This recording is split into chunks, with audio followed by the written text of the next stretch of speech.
I've seen a dog before, at least I think so.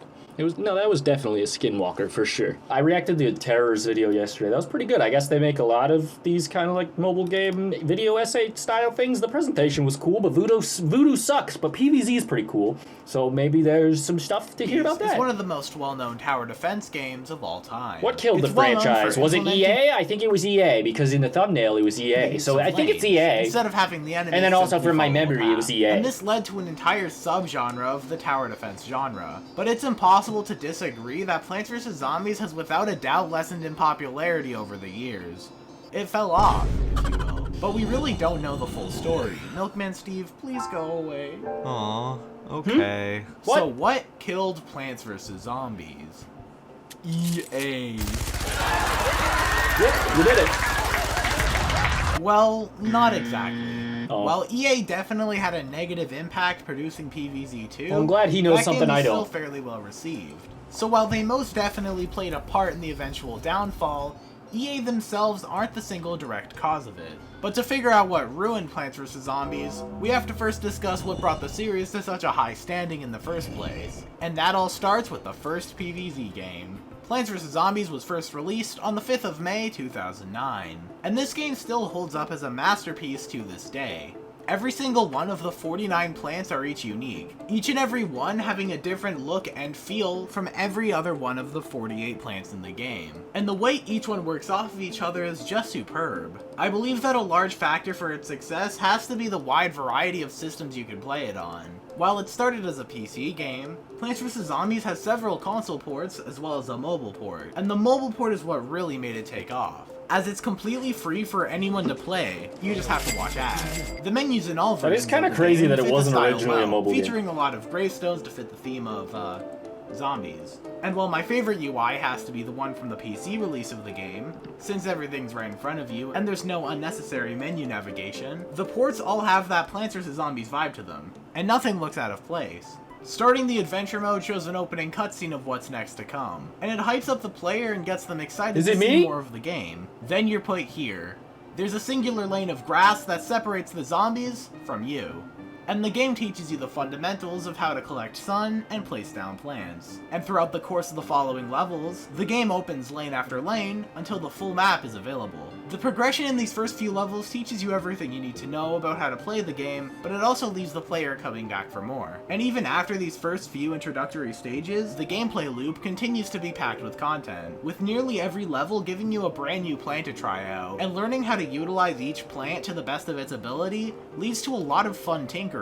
And that constant stream of content is what makes playing the game for the first time completely unmatched. Although I will say, after beating the game at least 10 times over the years, the general gameplay loop of place sunflower, place attacking plant, place nut, then you beat the zombies, yay! Definitely gets boring after doing it for so many years, but the game is ready for that, so every time you start to get bored, the game ends up changing the general loop of things. For the 5th level of every world, the game chooses to give you a special item instead of a plant. These give you more game features, Don't show that to the subway guys, they'll cream. Find the deep lore of the game. Or the shop, where you can buy the best plants in the game. And instead of having to play through the usual routine, you get to play a fun little minigame. Whether it's walnut bowling, whack-a-zombie, Big Trouble Little Zombies, Vase Breaker, and, that one with the chompers. Each of the minigames used in adventure mode are unique, and end up being some of the most memorable levels in the whole game. Of course,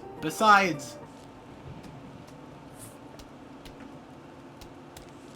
for the most part, the final battle sequences are nothing to write home about. Every 10th level, the game replaces the seeds you select with a conveyor belt of random plants that you get throughout the course of the world. These are fine, but it's not too much of a change from the Those were some big nuts he had But then there's Worlds 4 and 5.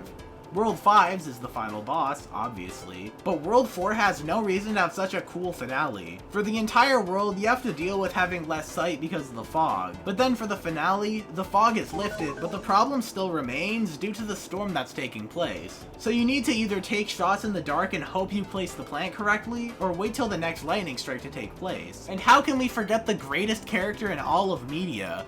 Crazy Dave. Dave is your wacky neighbor, who hops in every once in a while to give you some exposition or to tell you how to do things. And while some may find him annoying, That's me in a few more years, once I hit 47. To be funny, but not stupid enough to be, well, you know, stupid. And besides, he's the owner of the shop that may or may not be the trunk of his car. Each and every world in Plants vs. Zombies has a unique gimmick. The day world is just your run-of-the-mill gameplay, having sun fall from the sky, thus allowing it to be slightly easier. The whole world is pretty much just designed to teach you the basics of the game. The second world is pretty much the same thing as the first, taking place in the same yard. However, it takes away an essential element of the world before it, that being sunlight.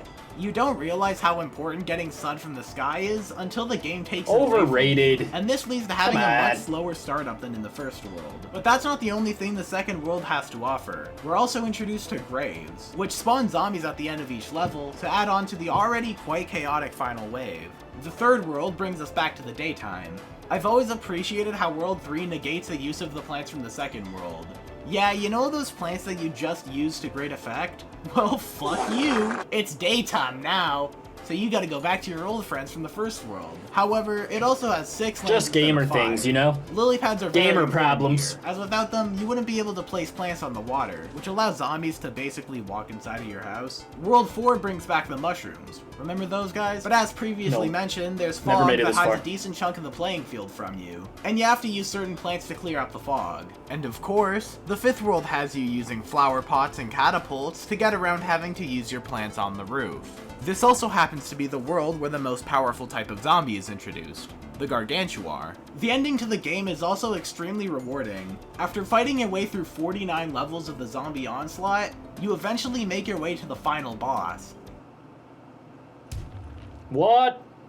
the Bigger Zombot. boot! While it isn't the hardest boss to ever exist, the final battle is a rock-solid finale to the game, mixing the same tower defense formula we're used to, while still introducing brand new mechanics and threats throughout the fight. And the animation for defeating Zomboss is also a very nice touch.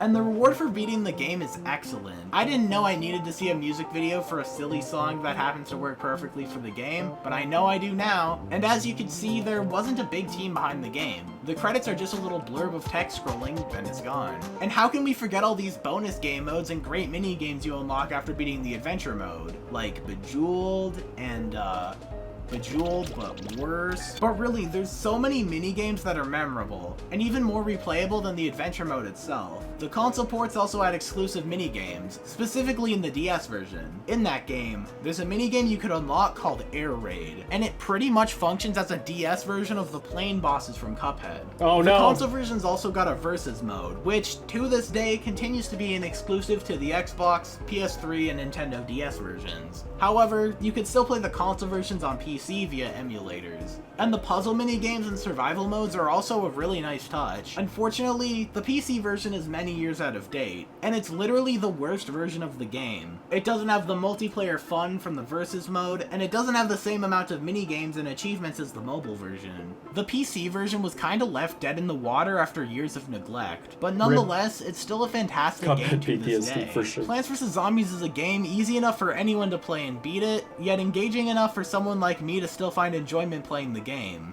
even after so many years. So with that, I think it's easy to tell why Plants vs. Zombies is the single highest rated tower defense game of all why time. did it fall off? The lane mechanic, unique concept and characters, and it has an overflow of content to boot. It's also on so many different platforms that it's difficult to have not heard of it. So, seeing the immaculate success of Plants vs. Zombies, and PopCap as a whole, on July 12, 2011, EA would acquire PopCap for $650 million. Now, EA is a company pretty much known for buying studios and then running them into the ground. 2 years before this, they shut down Pandemic Studios, which was known for the Destroy All Humans games and the original Star Wars Battlefront games. I guess this just serves as a bit of foreshadowing. 4 years later, PopCap, now owned by EA, released the second Plants vs. Zombies game, Plants vs. Zombies 2, It's About Time. And while it took many years after release to fully finish the game, and added all the worlds and other game modes, we finally have it in a completely finished state. As a game, Plants vs. Zombies 2 is alright, but as a sequel, it's almost perfect. The game takes place throughout the course of human history, and each world takes place in a different era, like Ancient Egypt, Far Future, Pirate Seas, the Dark Ages, and Sky City. It expands on every aspect of the original game, and the scope as a whole is much wider here, with each world being 25 levels instead of the usual 10. Wait, why are there 32 levels in Big Wave Beach? However, the grandeur status the game goes for also leads to a lot of flaws. Because there are so many levels per world, it leads to these moments where at times you have to go up to 5 levels Why are before his you even nuts get so long access to a new sometimes? plant, which makes the game feel repetitive to play at points. To fix this, they added these special levels with clear conditions, and while I like them for the most part, I can't help but feel like the game overuses them as a crutch to avoid adding more unique levels. The first game also has points like these, but due to getting a new plant each and every level, you never get bored of the formula as long as you're unlocking new things. But everything else aside, I think the biggest problem with this game is that it's a mobile game. And while some might say that Plants vs. Zombies 1 was also a mobile game, while that's technically true, Plants vs. Zombies is not a mobile game. It's a PC game that happens to function excellently with a touchscreen. Plants vs. Zombies 2, on the other hand, was designed specifically for mobile. In fact, there isn't even an official port for PC or consoles. To this day, it's continuing to be exclusive to mobile, where it suffers with all the issues that every money-hungry mobile game has nowadays. There are ads after finishing every level, there are microtransactions, and the game sells out a ton. The UI has these free rewards advertised all over it, and it comes across as a bit scummy. Each and every one of these issues combined significantly reduces the quality of the game, and makes it an overall worse experience to the player. There's still a lot of neat things here, but I feel like I can't really praise the game as confidently as I can with the first. This game introduced a leveling feature which is single-handedly responsible for a ton of those clickbait videos with the highly photoshopped thumbnails. Hi, bro! I need your support! Please like this video and comment 666! I gotta go! I will release the next video as soon as possible. Thanks you, everyone! They reworked the Zen Garden. Why did they rework the Zen Garden? The game adds a lot of unique plants and zombies as well, but it ends up running into a bit of a problem with the later worlds. With the first game only having 49 plants, it was able to have every single plant fulfill a purpose that felt meaningful. Here are some examples. Sunshroom allows for quicker placements at the beginning of a night, but Sunflower can upgrade to Twin Sunflower. Repeater and Three-Peater are both pea shooters, but they're also way more expensive than a pea shooter. With Plants vs. Zombies 2, I don't feel any of that. At the end of Ancient Egypt, you will unlock Twin Sunflower, and because they removed the purple plant feature, you're now able to just get double the sun right away, and it makes regular Sunflower completely irrelevant. Same thing goes with most of the primal plants. They're often just better versions of their normal counterparts. And don't even get me started on paid plants. Whoa. So for some reason, to get all the plants in the game about plants and zombies, you have to pay $7 for each individual plant. And with 16 paid plants, you're looking at spending over $100. And just as a final fuck you from EA, there's still no way to remove ads. It doesn't help that after making it to the third world, every time I got an ad, the game would proceed to softlock, thereby making the game straight up unplayable. A redeeming quality, though, are the bosses. While the Zombot was a fantastic fight, the other robots in PvZ2 show up in every world and are all different in a handful of ways, all of which using the gimmicks from the worlds that they're a part of. I actually like these guys. They're good. In my opinion, Plants vs. Zombies 2 is where the cracks begin to show in the foundation. The game itself is really solid, and you can tell that there was a ton of work and effort put into the game, but I'm sure someone at EA was pressuring for all this mobile game scumminess to be added. I don't believe the game designers intentionally chose to butcher their own game, or at least, I hope they didn't. After this point, the series gets a bit weird. Instead of going for the usual tower defense style, they chose for the next Plants vs. Zombies game to be in the form of a third-person shooter. And while it sounds like it's a bad idea, to change the entire I've still genre never of a tried game any of in an these already games. existing franchise, they actually saw great success with this change in format. That game is Plants vs. Zombies Garden Warfare. People actually really liked this game. Now, I can't play it for myself because it's not on Steam, but from memory, I remember having a good time playing this game. There are two main game options, Garden Ops and multiplayer. In Garden Ops, you have to fight through 10 waves of zombies, with various types of zombies and also boss fights. Between rounds, it incorporates elements from the original tower defense games, like planting, and like the first PvZ game, there's a lot of content in Garden Warfare due to the various game modes, like Team Vanquish, Gnome Bomb, Welcome Mat, and Taco Bandits. which are all parodies of your typical FPS game modes. Then, in February 2016, they made a second one, Plants vs. Zombies Garden Warfare 2. And this one was somehow even more well received than the first game. PopCap took a similar approach Nintendo did with Mario Galaxy 2. They took what made the first one so good and made more of it.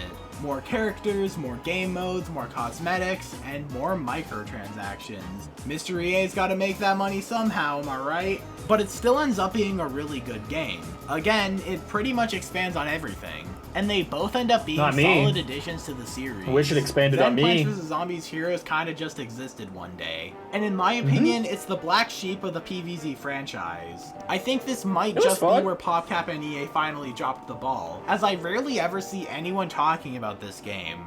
Ever. The game was released in October of 2016.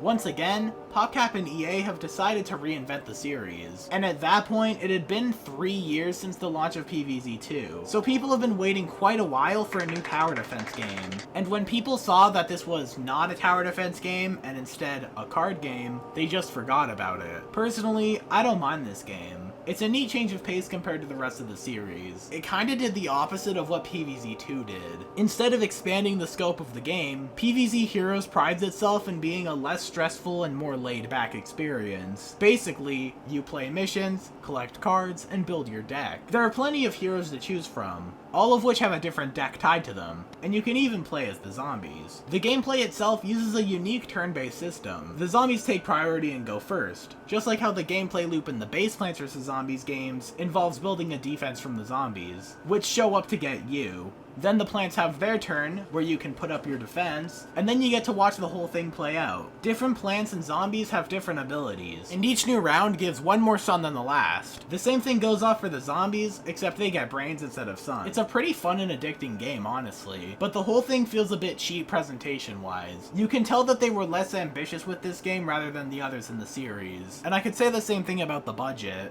Some can make the criticism that it's just a Hearthstone ripoff with a PvZ skin, and others are Danerade. Well, Terror, I don't know what you're talking about. Plants vs. Zombies Heroes isn't that bad. For being a PvZ game built from the ground up for mobile, they really utilized the hardware well. Landscape works well with the later and that must be emphasized. Not at all pay-to-win experience that puts a new fun twist on the traditional Plants vs. Zombies formula. Wow, thank you Danerade from the website youtube.com. Very cool. So Plants vs. Zombies Heroes is a fine enough game, but the issues all come down to it not being what the people want. And at this point, the audience is kinda split between 2D tower defense games and 3D third-person shooters. So then PopCap and EA then go silent for the next 3 years, and let their already released games continue to provide revenue through ads and microtransactions. Then, in summer of 2019, they released Battle for Naberville, so people were hyped. It's been well over 3 years since the second Garden Warfare, so it was about time for another third-person shooter. The way to separate this one from the other two is that this one is bad. So as it turns out, releasing a game with no content isn't very good. The Plants vs. Zombies series was well known for having a ton of content in each and every game, yet there was nothing here. Unlike the Garden Warfare games, this one decided to focus a lot more on PvE stuff. However, from what I've heard, the cosmetics being rewarded aren't a good enough incentive to keep playing the game, and the missions in the game are quite boring. So yeah, people really didn't like this one. In February of 2020, they released the soft launch for Plants vs. Zombies 3. People were what happened with this? As at that point, it's been about 7 years since the last tower defense game. Then they saw the game, and there were a few issues. Sunflowers were completely reworked. The game's now in portrait mode, and the new art style looks a tad bit ugly. Two of these issues were caused by the game once again well, it going kind of has after like the that, mobile like a market. modern 3D SpongeBob kind of look, I guess. The graphical transition from the PvZ 2 cartoony designs to 3D models could have definitely been a smoother transition. And due to the community backlash, PopCap was about to be burned at the stake. But thankfully, PopCap actually decided to take the game down and rework it.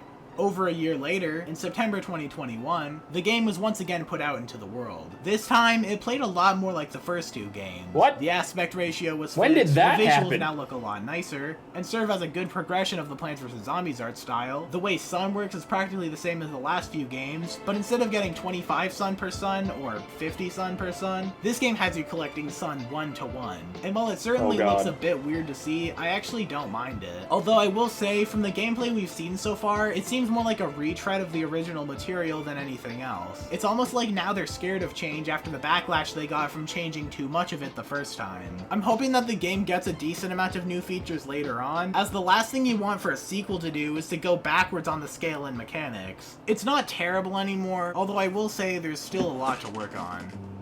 By now, the Plants vs. Zombies name has definitely lost a large chunk of its former glory. Is it still redeemable? I believe so. But until we start to see some actual good-looking, high-effort games with actual content again, I won't hold my breath. So what killed Plants vs. Zombies? While it's impossible to point to one specific thing, I think it was the transition from the goal being to make a high-quality game, to instead making a game to get as much money as possible. And EA definitely had a hand in that. But I also think it was how far the series branched out. Each of these games has a specific fan base, but overlap between the fan bases does look isn't like kid guaranteed. version, yeah. I think that they roamed too far from where they began, and that's how we ended up here. Plants vs. Zombies will always be one of my favorite game franchises of all time. But seriously, PopCap, just give us what we all want. Make Plants vs. Zombies remastered.